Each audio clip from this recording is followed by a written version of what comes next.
Amid the ongoing crisis in Yemen, Iran has presented a 4-point peace plan for the country to UN Secretary General Ban Ki-moon, calling for international action to end the Saudi-led air campaign on Houthi rebels. Iranian Foreign Minister Mohammad Javad Zarif told Ban in a letter that Tehran stands ready to help the United Nations restore peace to Yemen, where the rebels have taken over the capital and driven President Abd Rabbo Mansour Hadi to exile. The 4-point plan calls for a ceasefire and immediate end to all foreign military attacks, the urgent delivery of humanitarian and medical aid, a resumption of political talks and the formation of a national unity government. The Saudi-led coalition pounded Yemen on Friday as the air war entered its 4th week with little sign that the sides were ready to return to peace talks. 76 people were killed on Friday in the air strikes. The Saudi Navy has also teamed up with the country's border guards to strengthen security at Saudi Arabia's maritime borders with Yemen as the kingdom's air strikes and artillery fire targeted Houthis' position near its territory as well as forces elsewhere in Yemen. Amid the chaos, Al-Qaeda has gained more ground in the country.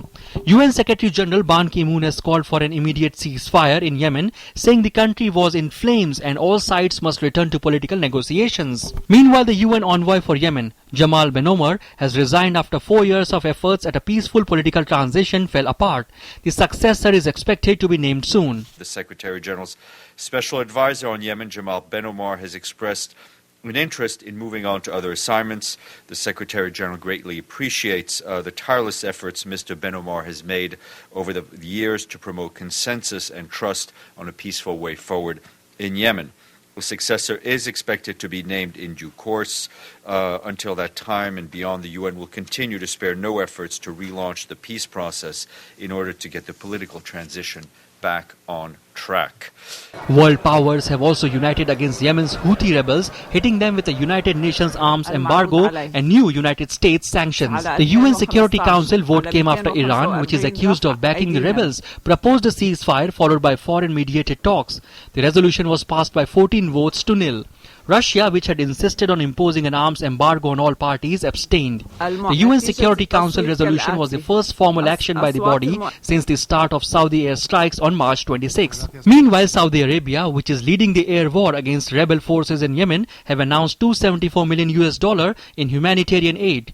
The pledge, ordered by King Salman, followed a UN appeal that called for providing immediate emergency assistance to the millions affected by the conflict. Though the United Nations has time and again called for humanitarian aid in the war-torn country, there are various groups which are working at the ground level to provide aid to the displaced people. However, the aid is insufficient to cater for all the internally displaced families.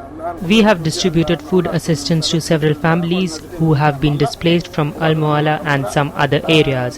The food assistance we received wasn't enough for all internally displaced persons from Al-Mu'alla, Lahaj or other governorates. We hope to get more support to be able to distribute food to the rest of IDPs. About 150,000 civilians have been displaced in the fierce fighting in Yemen in the past few weeks. The number is expected to rise significantly if violence continues and is in addition to more than 3 lakh Yemenis already displaced by previous violence. The country is also on the verge of a health disaster, with the hospital across the Yemeni capital facing the shortage of medical supplies and fuel to power generators. The Ministry of Health and Population in Yemen are calling for urgent help to save the health situation from an inevitable collapse. It is also warning that a health disaster will occur due to shortage of hospitals and health services in every province after electricity blackout, fuel shortages and a low level of medical supplies. The turmoil in Yemen is bound to have far-reaching repercussions, not just on the country but to the world as well. The conflict between the Houthis and the elected government is also seen as part of a regional power struggle between Iran and Saudi Arabia, which shares a long border with Yemen. With the country becoming more unstable, threat of attacks emanating from the country also raises worries for the world. Asia Desk, DD News.